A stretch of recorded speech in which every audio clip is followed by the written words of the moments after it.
and a very lovely morning I wish to the lecturer, Madam Rajini, and my fellow friends. Before we dive into our topic, I would like to introduce myself. My name is No Alaidina binti Shardi, and I have two friends to join today's discussion. Hi and Assalamualaikum. My name is Ahmad Aminul Rashid bin Kawal Hafiz. And my name is Nursafizi Adila binti Nursalim. It's nice to meet both of you. Rashid, would you like to do us the honor of giving a brief introduction regarding today's topic of discussion? Sure, yeah. We'll always talk about how great today's education system is. However, did actually we notice how many neurodivergent pupils were left behind in studies? These pupils sometimes got overlooked by the teachers. Unlike physical disabilities, neurodivergence conditions like ADHD, high functioning autism, or mild dyslexia are often invisible.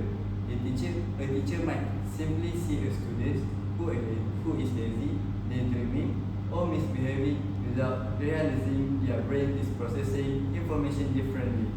Therefore, today we will discuss the primary challenges educators face in these classrooms and, more importantly, share practical teaching strategies that can support every single pupil's fairly. Clearly, today's discussion focuses on this issue, and we will each share our view regarding the matter. May I the first one to share my opinion? Yes, you may. Please proceed. Thank you, Rashid. I would like to talk about the balancing students' needs against the demands of the standard curriculum. As we all know, teachers nowadays and in the future are stuck in a tough spot. They have a strict schedule to get through the material before the students sit for a big district or state exams or assessment such as UPSR. Since UPSR has been abolished, schools now use the end of academic session examination (USA) to evaluate students' academic progress. If a bunch of students are falling behind because they lack of basic knowledge, the teachers are also affected by this, which means they are losing choices. It's either the teachers slow down to help the students and risk not finishing the curriculum, or rush ahead to hit the deadline and leave the struggling students. I agree with your statement, Savitri, because when a teacher is forced to rush, neurodivergent students are always been one to fall through the cracks. Exactly, Alia. Neurodivergent students often require more time to progress information or instructions. For example, during a Bahasa Melayu essay writing lessons, a student with ADHD might struggle to organize the points and structure sentences. When a teacher has to maintain a strict timeline to finish the syllabus before the USA, they cannot afford to slow down the lesson. This forces the neurodivergent child in a constant state of stress, and their brains are completely exhausted. I totally understand your point. The rigid timeline of the standard curriculum forces teachers to prioritize syllabus coverage for standardized assessment like UASA over the foundational needs of struggling learners, systemically leaving neurodivergent students in a constant state of cognitive exhaustion. Thank you, Alia. How about you, Rashid? Do you agree with me, or do you have a different view? To be fair, my point is not much different compared to Safitri's point.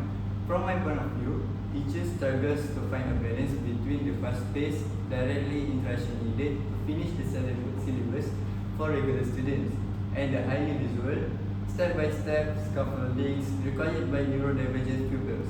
In this case, while regular pupils can generally cope with standard examination formats like UASA, neurodivergent pupils often experience severe exam anxiety and cognitive overload. As a result, teachers have to constantly adapt tasks so that grading remains fair for all learners. Without extra help like co-teachers or assistants, the solo educators is forced to divide their limited time unequally. It's either slowing down the whole class to support a neurodivergent students or moving forward and leaving them isolated behind. I understand your view crystal clear. It is almost impossible to make sure the neurodivergent and typical students move at the same pace.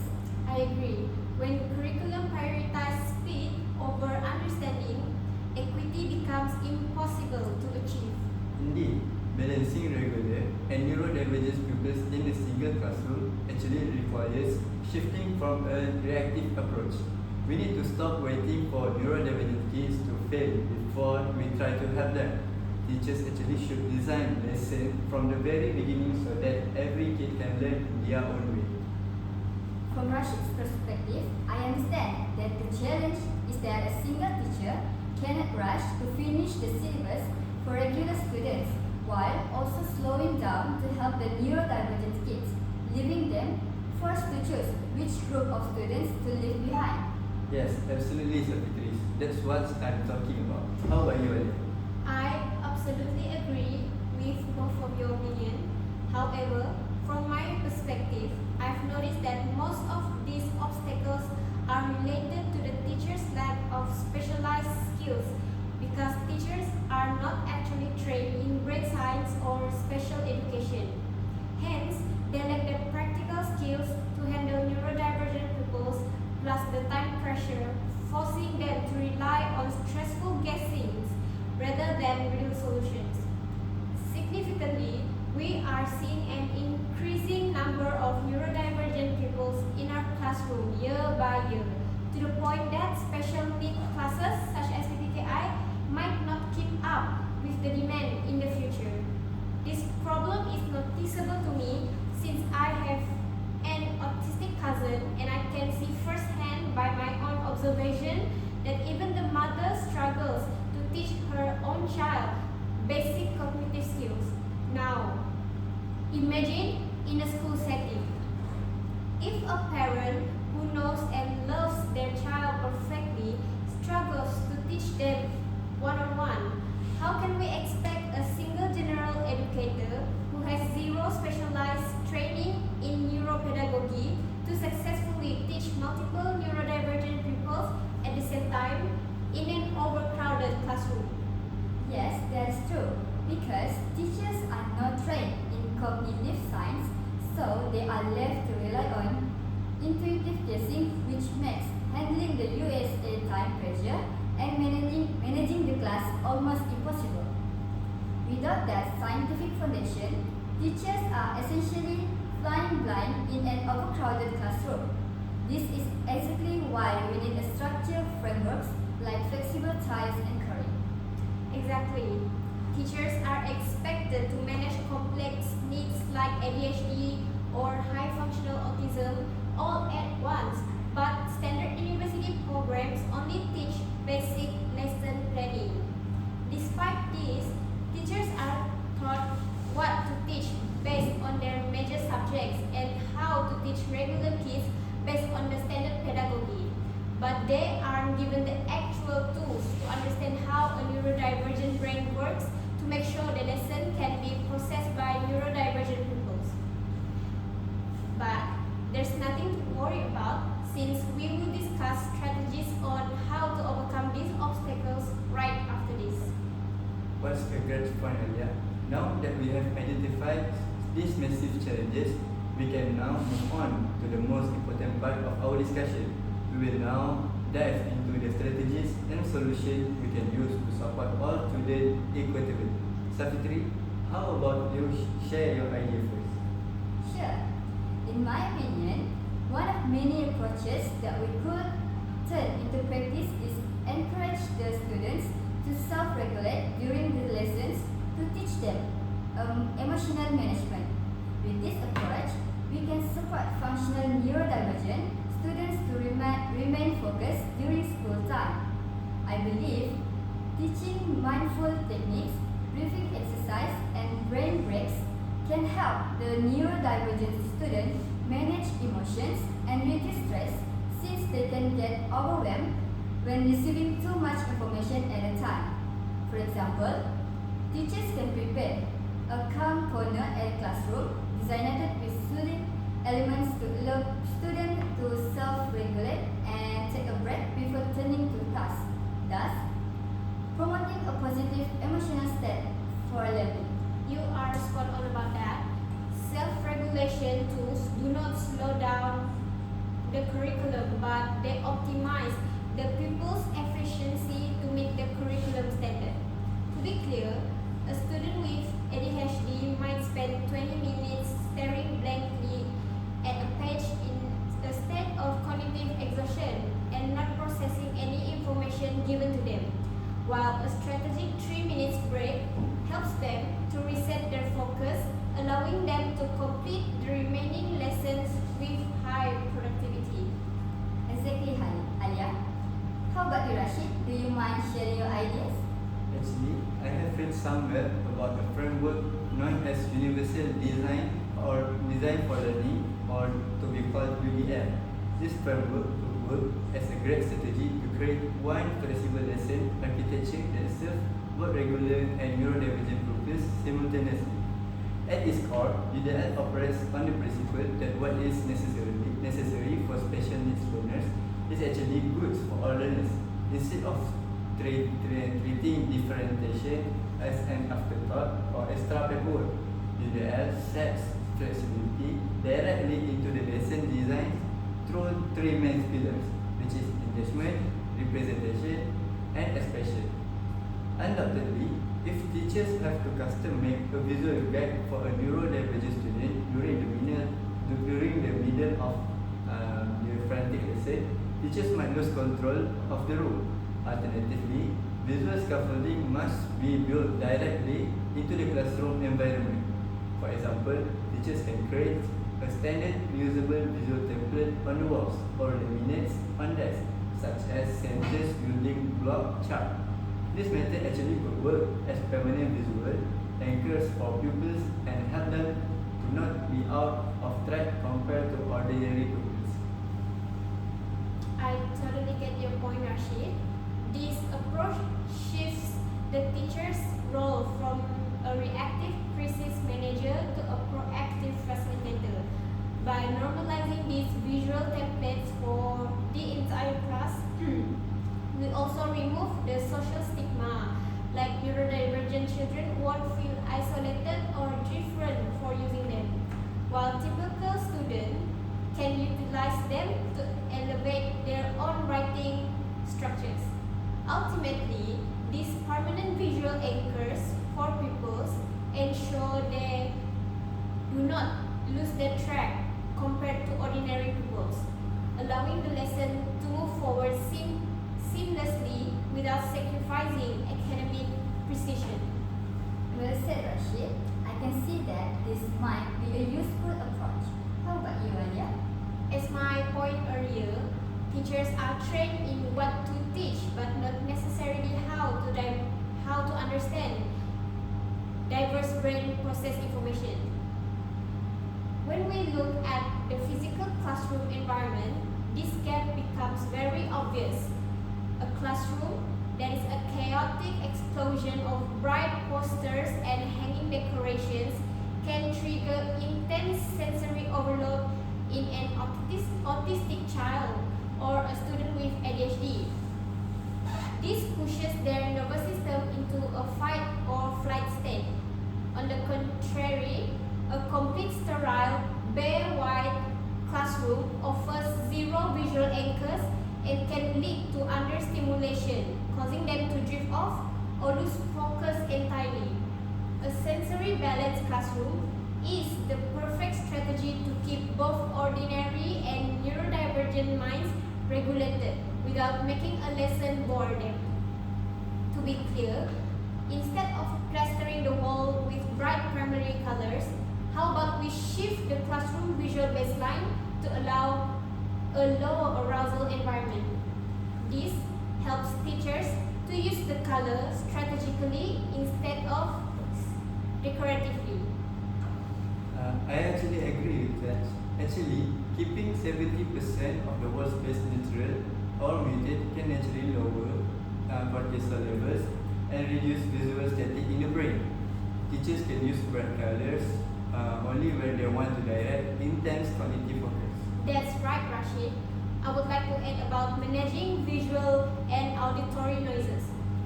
As we all know, neurodivergent pupils often lack a sensory a regular student can easily tune out the hum of a fan, the flickering fluorescent light, or a pile of loose papers on the shelf.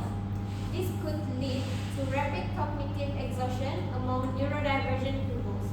To overcome this situation, teachers can keep the front of the classroom completely free of clutter. Besides that, teachers can provide noise-cancelling headphones for pupils to cancel out any hum to keep them focused during class, and at the same time, utilize natural window light whenever possible. Undoubtedly, muting the background noise of the classroom and highlighting only the essential learning anchors, teachers can create a space where a neurodivergent brain doesn't have to fight the environment just to survive. In fact, this approach keeps the room calm enough to prevent sensory meltdowns, while the teacher's interactive, structured lessons keep regular pupils truly engaged. I completely agree, Alia. It shows that a small environmental adjustment can make a world of difference without disrupting the learning flow of regular students. By removing this hidden sensory distraction, we protect the students' brain's energy. This keeps the room calm enough to prevent meltdowns, allowing them to focus entirely on their learning interests and succeed. Exactly, Safikri. In conclusion, supporting neurodivergent pupils in a mainstream classroom isn't about writing the entire curriculum or reducing academic standards like dewasa.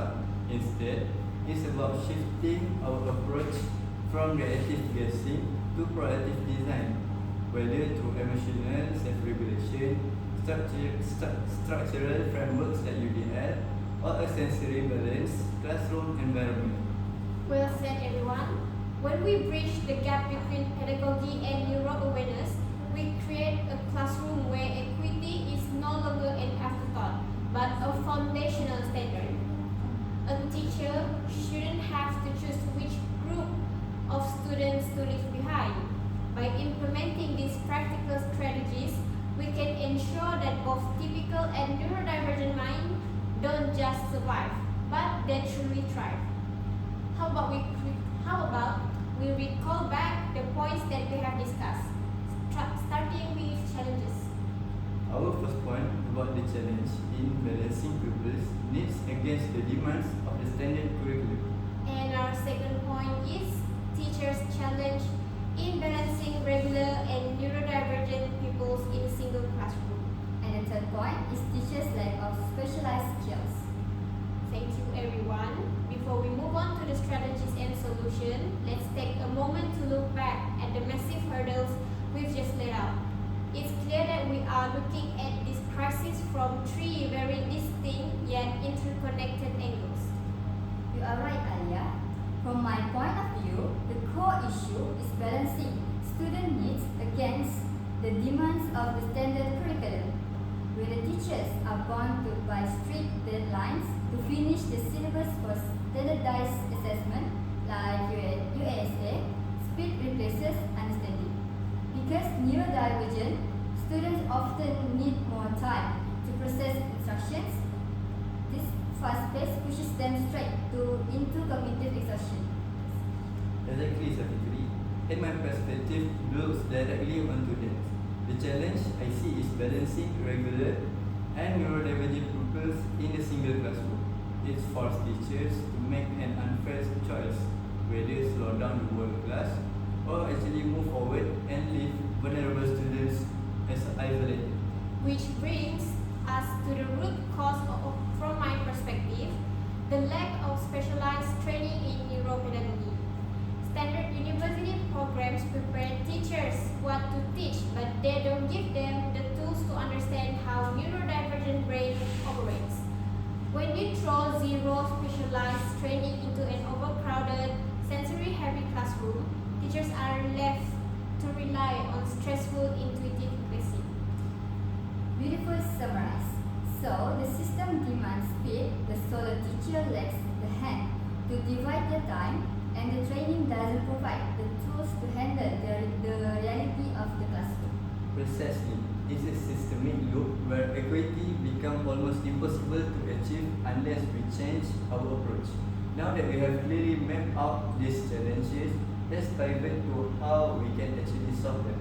Safri, would you like to share your first strategy? Yes, I agree, Rashid. We have shared some incredible insights today. Let's quickly summarize the 3 pillars of strategies we've proposed earlier to tackle these classroom challenges. Right. Okay, Alia. My strategy focused on emotional self-regulation. By introducing brain breaks and setting up the dedicated calm corner, we give the overwhelmed students a brief, strategic reset to manage their cognitive fatigue without disrupting the flow of the curriculum. And my solution target lesson structured through the Universal Design for Learning (UDL) framework. Instead of scrambling to make last minute accommodation, teachers will permanent visual anchors like laminates, sentence building charts on desks directly into the environment to guide students seamlessly.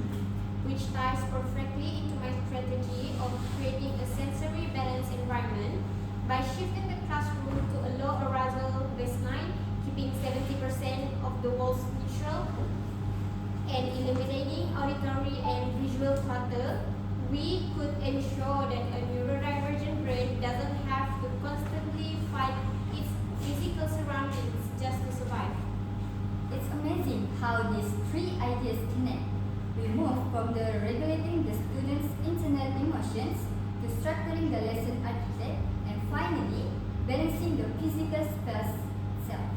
To summarize our main findings on this crisis, we have to look at it through 3 distinct, interconnected hurdles regarding neurodivergent students in mainstream classrooms. Savitri, your point perfectly captured the external pressures teachers face daily. Exactly, Alia. The root of the first challenge is the intense pressure of balancing individual student needs against a rigid, standardized curriculum.